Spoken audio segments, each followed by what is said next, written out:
Hello friends, എല്ലാവർക്കും നമസ്കാരം. എല്ലാവരും കാത്തിരിക്കുന്ന അഭിയുടെയും ജാനകിയുടെയും ഇന്നത്തെ കഥയിലേക്ക് ഏവർക്കും സ്വാഗതം. അങ്ങനെ ജാനകി അഭിക്ക് മുന്നറിയിപ്പ് നൽകുകയാണ്. വലിയ അപകടത്തിലേക്കാണ് ഈ യാത്ര. അവൾ അങ്ങനെ വെറുതെ ഒന്നും തീരുമാനിക്കുന്ന ഒരു പെണ്ണല്ല. അതുകൊണ്ട് നമുക്ക് ഈ ഒരു യാത്രയിൽ നിന്ന് പിന്മാറാം അഭിയേട്ടാ. നമുക്ക് യാത്ര പോകണ്ട. ആരുടെയും സന്തോഷമൊന്നും നോക്കിയിട്ട് നമുക്ക് കാര്യമില്ല. അഭിയേട്ടൻ ഇനി എന്നോട് ഒന്നും പറയരുത്. ഞാൻ ഈ കാര്യങ്ങൾ എല്ലാവരോടും തുറന്ന് പറയാൻ പോവാണ്. അപ്പോഴേക്കും ജാനകി നിൽക്ക്, എനിക്കൊരു കാര്യം പറയാനുണ്ട്. നമ്മൾ പോയില്ലെങ്കിലും അവൾ ടൂറിന് പോകുന്നുള്ള കാര്യം ഉറപ്പാണേ. അവൾക്ക് അങ്ങനെ എന്തെങ്കിലും ഉദ്ദേശമുണ്ടെങ്കിൽ അത് തകർക്കേണ്ടത് നമ്മുടെ ലക്ഷ്യമാണ്. എന്ത് ധൈര്യത്തിൽ നമ്മളിവിടെ വീട്ടിൽ ഇരിക്കും. അവൾ പോയി കഴിഞ്ഞാൽ പോകാൻ സമ്മതം ഞാൻ മൂളിയത് മറ്റൊന്നും മനസ്സിൽ കാണാതെയല്ല. അവൾ പോകാൻ പ്ലാൻ ചെയ്തത് ഹൈ റേഞ്ചിലേക്കാണെങ്കിൽ നമുക്ക് ലച്ചുവിനെ കണ്ടെത്തത്തില്ലേ? അങ്ങോട്ട് പോകാൻ പ്ലാൻ ചെയ്ത സമയമല്ലേ? ഇത് നല്ലൊരു അവസരമായിട്ട് തന്നെ നമ്മൾ കരുതണം. ഒന്നും മുന്നിൽ കാണാതെയല്ല ഞാൻ ഇത് ചെയ്യുന്നത്. ഇവിടെ നിന്ന് ഒരു വണ്ടിയിൽ കൊണ്ടുപോയിട്ട് എന്താ കാര്യം? എന്തെങ്കിലും ശുഭകരമല്ലാത്ത സംഭവിച്ചാൽ അതിന് കാരണക്കാരി അവളായിട്ട് തന്നെ മാറില്ലേ? അതുകൊണ്ട് അവൾ അങ്ങനെ ചെയ്യുമോ? മാത്രമല്ല അവൾക്ക് രക്ഷപ്പെടാനും പറ്റില്ലല്ലോ. അവൾ ഇങ്ങനെ ഒരു പദ്ധതി ആസൂത്രണം ചെയ്തത് അജയോടും നിരഞ്ജനോടുള്ള അസൂയ കൊണ്ടാണെന്ന് മനസ്സിലാക്കിയാൽ പോരെ. അവരുടെ ഹണിമൂൺ തകർക്കുക, അത് മാത്രമാണ് അവളുടെ ലക്ഷ്യം. മറ്റൊരു അപകടവും ഈ യാത്രയിലില്ല. നീ ധൈര്യമായിട്ടിരിക്കുക. ഇവിടെ നിന്ന് പോകുന്ന ആർക്കും ഒരാപത്തും വരില്ല. ഞാൻ നിനക്ക് തരുന്ന വാക്കാത്. നീ ചെല്ല എന്നും പറഞ്ഞ് ജാനകിയെ സമാധാനിപ്പിച്ച് വിടുകയാണ് അഭി. എന്തായാലും നമ്മുടെ അമലിനരികിലേക്ക് അപർണ വന്നു കഴിഞ്ഞപ്പോഴേക്കും അപർണയെ കളിയാക്കുവാണ് അമൽ. നിരഞ്ജനയുടെയും അതുപോലെ അജയേട്ടൻ്റെയും നിരഞ്ജനയുടെയും അജയേട്ടൻ്റെയും ഹണിമൂൺ ട്രിപ്പ് കുളവാക്കാനുള്ള പരിപാടിയാണല്ലേ? പുതിയ ട്രിപ്പ് നിന്നെ എനിക്ക് അറിയില്ലേ? അപ്പോൾ അമൽ ഇത് തന്നെ പറയുന്നൊക്കെ എനിക്കറിയാം. നമ്മൾ ആ ഹണിമൂൺ ആഘോഷിക്കാൻ പോയിട്ട് എന്ത് കാര്യമുള്ളത്? തലയണയടി മത്സരം നടത്താനോ? അവരുടെ സ്വർഗത്തിലെ കട്ടറുമ്പാകാനായിട്ട് ആരും പോകുന്നില്ല. എസ്റ്റേറ്റ് ബംഗ്ലാവ് ഇഷ്ടമായില്ലെങ്കിൽ അവർക്ക് ഏതെങ്കിലും റിസോർട്ടിൽ പോയി താമസിക്കാം.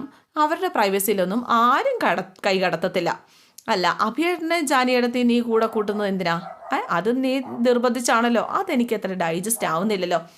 അതെന്താ?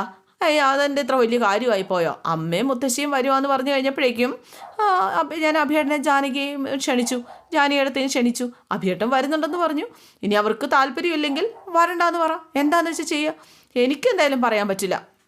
അപ്പോൾ അഭിയേട്ടനോടും ജാനിയെടുത്തോടും നിനക്ക് പെട്ടെന്ന് സ്നേഹം വരാനുള്ള കാരണമാണ് എനിക്ക് മനസ്സിലാവാത്തത്. അത് നീ എന്നെ കാണുന്നതിൻ്റെ പ്രശ്നമാമല്ലേ? എന്തായാലും പൊന്നു വലിയ സന്തോഷം കാണിച്ചപ്പോൾ എല്ലാവർക്കും ഒരുമിച്ച് പോകാമെന്ന് ഞാൻ കരുതി, അത്രേ ഉള്ളൂ.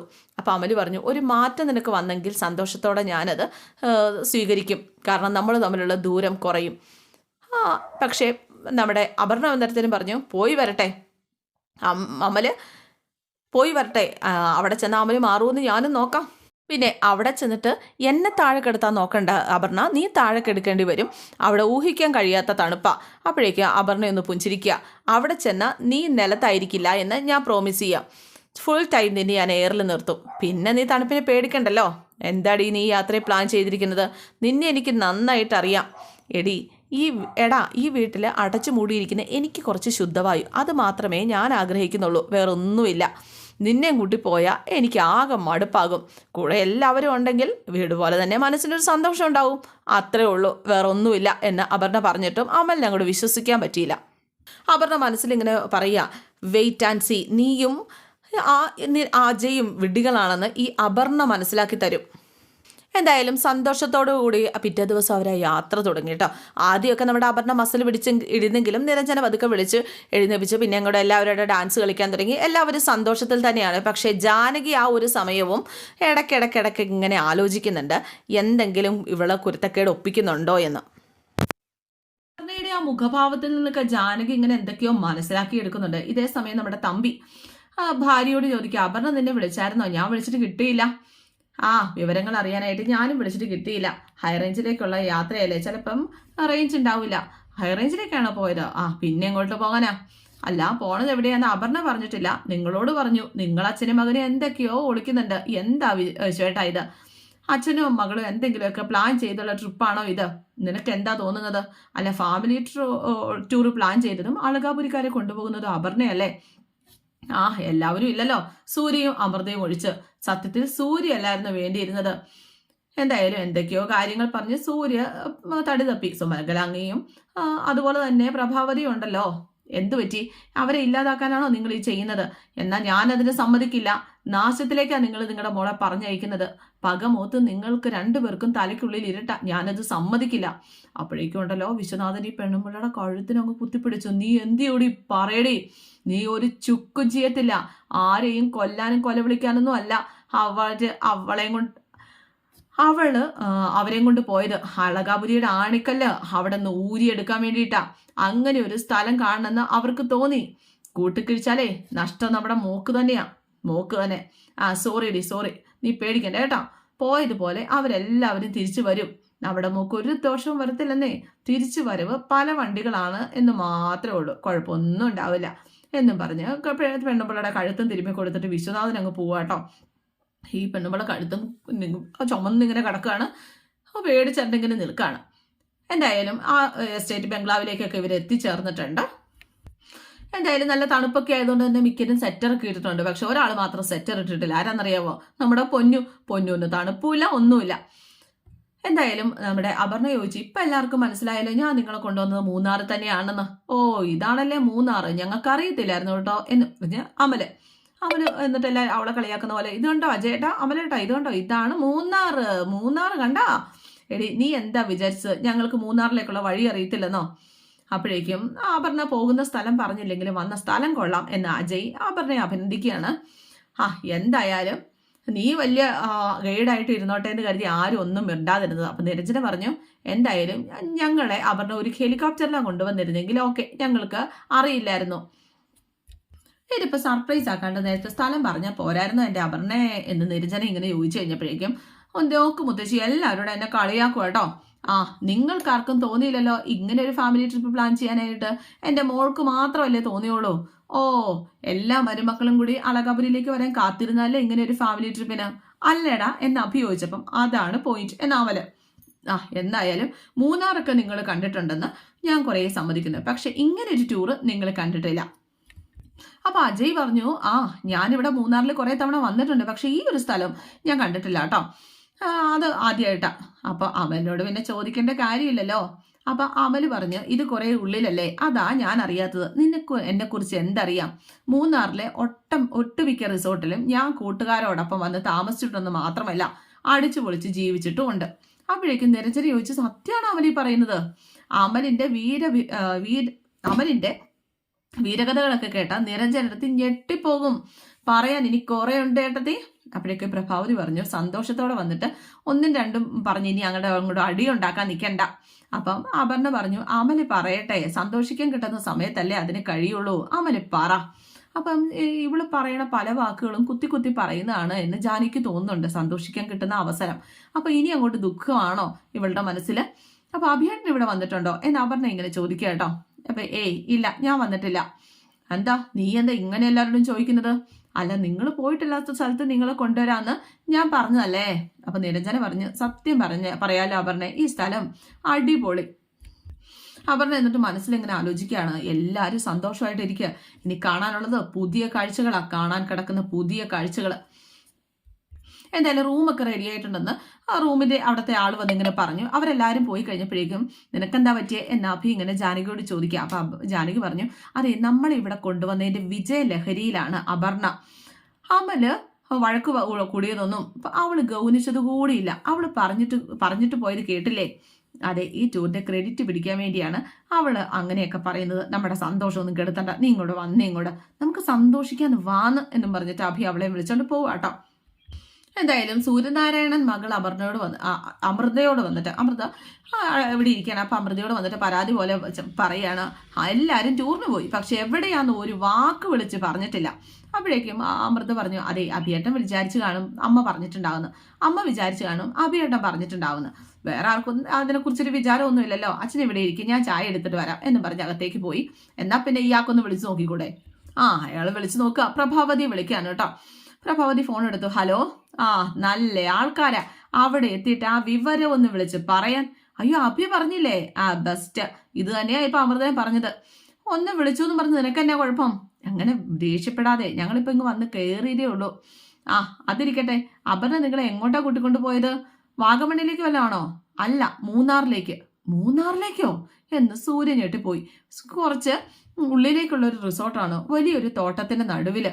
ഇത് കേട്ട് സൂര്യനാരായണൻ ഞെട്ടുവാട്ടോ. എല്ലാവർക്കും ഇഷ്ടപ്പെട്ടു. ഏട്ടനും കൂടി വരേണ്ടതായിരുന്നു. ആ റിസോർട്ടിന്റെ പേരെന്താ? Holidays resort. ഞങ്ങൾ മാത്രമേ താമസക്കാരായിട്ടുള്ളൂ. ശരിക്കും അപർണ ഞങ്ങളെ എല്ലാവരെയും ഞെട്ടിച്ചു കളഞ്ഞു.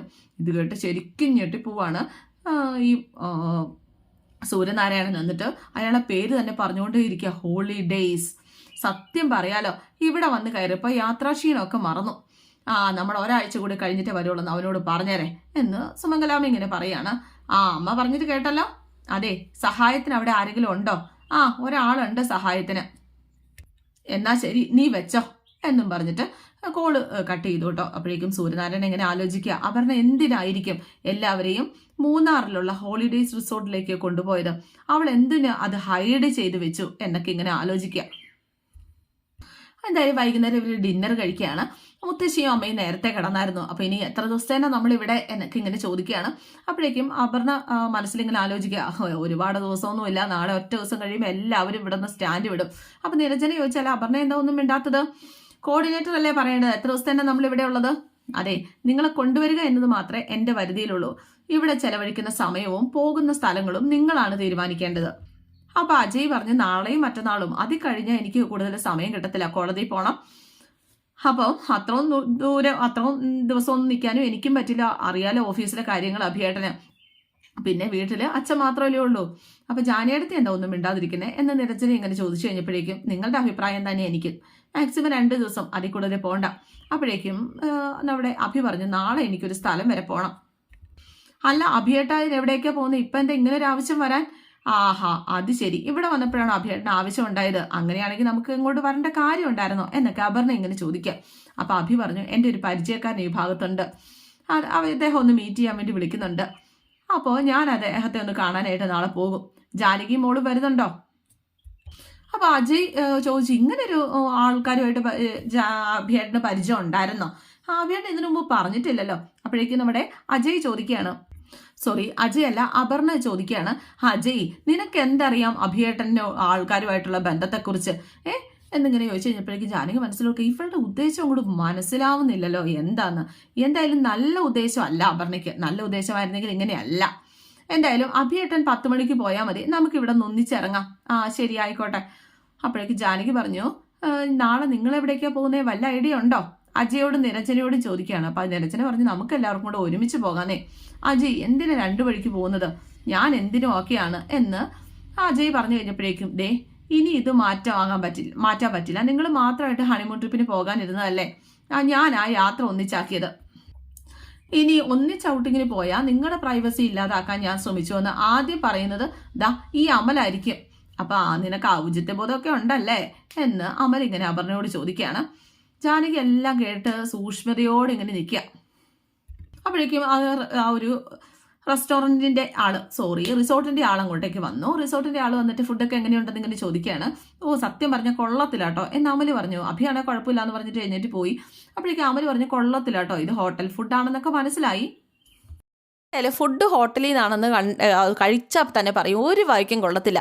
അല്ല ഇവിടെ റിസോർട്ടിൽ കുക്കൊന്നും ഇല്ലേ? അപ്പോൾ ഉണ്ടായിരുന്നു, പോയി. എന്നാൽ വേറൊരാളെ വെക്കണം, മാനേജറോട് സംസാരിച്ചാൽ പോരെ എന്നൊക്കെ അമൽ ഇങ്ങനെ ചോദിക്കുകയാണ്. അങ്ങനെ അഭിയെ സൂര്യനാരായണൻ വിളിക്കുകയാണ്. പിറ്റേ ദിവസമാണ് അഭിയെ സൂര്യനാരായണൻ വിളിക്കുകയാണ്. അച്ഛാ പറയൂ അച്ഛാ. മോനെ, ഇന്നലെ പ്രഭ വിളിച്ചായിരുന്നു. മൂന്നാറിലേക്കാണല്ലേ നിങ്ങൾ അപർണ കൊണ്ടുപോയത്? അതെ അച്ഛാ, നമ്മൾ യാത്ര പ്ലാൻ ചെയ്തത് ഹൈ റേഞ്ചിലേക്കാണെന്ന് ഞാൻ നേരത്തെ ഊഹിച്ചായിരുന്നു. എന്തായാലും അജയ്ക്കും നിരഞ്ജനയ്ക്കും സ്ഥലവും സെറ്റപ്പൊക്കെ ഇഷ്ടപ്പെട്ടു. അവർ മാത്രമല്ല എല്ലാവരും ഹാപ്പിയാണ്. അപ്പോൾ റിസോർട്ട് കുറച്ച് ഉള്ളിലേക്കാണെന്നാണല്ലോ പ്രഭ പറഞ്ഞത്. അപർണയ്ക്ക് ആ റിസോർട്ടിനെ കുറിച്ച് നേരത്തെ വല്ല പരിചയം ഉണ്ടായിരുന്നോ? അറിയില്ല, അവളുടെ ഏതോ ഫ്രണ്ട്സ് പറഞ്ഞ വിവരമാണെന്ന് തോന്നുന്നു. അതാണ് സ്ഥലം പറയാതെ അവൾ സസ്പെൻസ് ആക്കിയത്. ഇവിടെ വന്നപ്പോൾ എല്ലാവർക്കും മനസ്സിലായി. അല്ല, ഇനി ഇതിനു മുമ്പ് അവളവിടെ പോയതായിട്ട് വല്ലതും പറഞ്ഞോ? അല്ല, അവൾ ആദ്യമായിട്ടാണ് വരുന്നതെന്നാണ് പറഞ്ഞത്.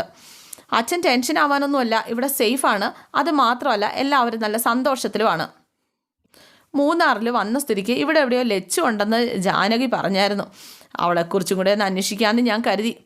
എന്തായാലും പറഞ്ഞു കേട്ടത് വെച്ച് കുറച്ച് ഉള്ളിലാണ് റിസോർട്ട് എന്നാണ് പ്രഭ പറഞ്ഞത്. കാട്ടാനകളുടെ ശല്യമൊക്കെ ഉള്ള സ്ഥലമാണ്. എന്തെങ്കിലും സംഭവിച്ചാൽ പുറത്തുനിന്ന് ആർക്കും പെട്ടെന്ന് ഓടിയെത്താൻ പറ്റില്ല കേട്ടോ എന്നൊക്കെ സൂര്യനാരായണ ഓർമ്മപ്പെടുത്താണ്. അപ്പോൾ ഇന്നത്തെ എപ്പിസോഡ് ഇവിടെ അവസാനിക്കുകയാണ്. C you again. Thank you.